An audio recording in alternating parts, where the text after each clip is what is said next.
Dans ta vie, quelle a été ta part de souffrance? Oh, il y en a eu plusieurs, il y en a eu beaucoup, mais bon, voilà, je peux en parler. Enfin, on a tous des parts de souffrance. Il y a vraiment la souffrance de l'enfance, hein. Ça, c'est...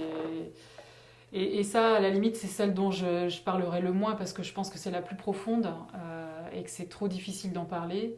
Ou alors, si j'en parle, ce sera... Enfin, j'ai pas ça me gênerait d'en parler devant des amis ou devant parce que peut-être le regard que l'on non enfin ça a été trop dur et quelque part j'ai pas envie que l'on voit à quel point ça a été dur, voilà. Donc ça je préfère ne pas en parler. Et puis après, bah, y en a d'autres, hein. Je parlais de séparation, donc une séparation c'est très difficile, d'autant plus que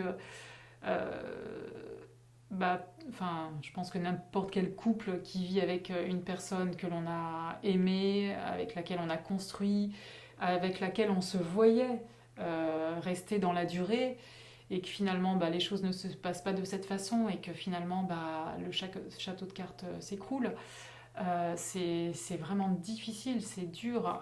Donc c'est une vraie souffrance. C'est vraiment, ça a été une vraie souffrance. Ça, voilà, ce sont vraiment les deux grosses souffrances dans ma vie. C'est mon enfance et la séparation du père de mes enfants. Ouais, deux grosses souffrances.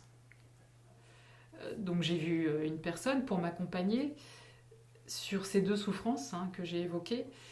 Et elle m'avait dit, alors ça c'est aussi, elle m'avait dit voilà, je vais prendre un coussin et vous allez penser à cette colère que vous avez en vous, donc cette souffrance et cette colère, et taper du poing, taper dans ce coussin. Elle avait plaqué le coussin contre le mur et je tapais et je tapais. Et ce qui est assez drôle aussi, c'est que cette colère et cette souffrance de petite fille, je n'avais pas la même façon de frapper que cette colère et cette violence et cette souffrance que j'avais adulte. C'est-à-dire que petite fille, quand elle m'a demandé de taper, j'ai tapé comme une petite fille. C'est-à-dire je tapais comme ça, avec mes poings, je tapais comme ça, comme une petite fille.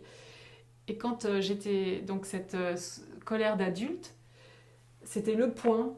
J'y allais franco, quoi. Je mettais le poing et je m'en étais pas rendu compte. Et elle m'a dit, vous voyez comment vous avez pu basculer dans cet état de votre enfance, ça se voit, c'est incroyable et c'est extraordinaire ça quand même, le travail psychologique qui peut être fait et, et à quel point je conseillerais à quelqu'un qui a de la souffrance de faire un accompagnement thérapeutique parce que vraiment ça aide énormément. Si c'est bien réalisé, si là encore on est en confiance avec le thérapeute et que celui-ci est impliqué, c'est extraordinaire ce que ça peut enlever comme poids. Moi, je sais que ce travail thérapeutique par rapport à mon enfance, je l'ai réalisé tard, puisque j'avais, je crois, 35 ans passés, et que j'avais un poids ici, qui était omniprésent. Un poids là, qui ne me lâchait pas. Je, je disais, je me trimballais mes casseroles, quoi. J'avais ça. Et qu'à partir du moment où j'ai réalisé cet accompagnement, ce poids est parti. C'est quand même extraordinaire. Et si j'avais su, je l'aurais fait bien avant. Mais voilà, donc c'est...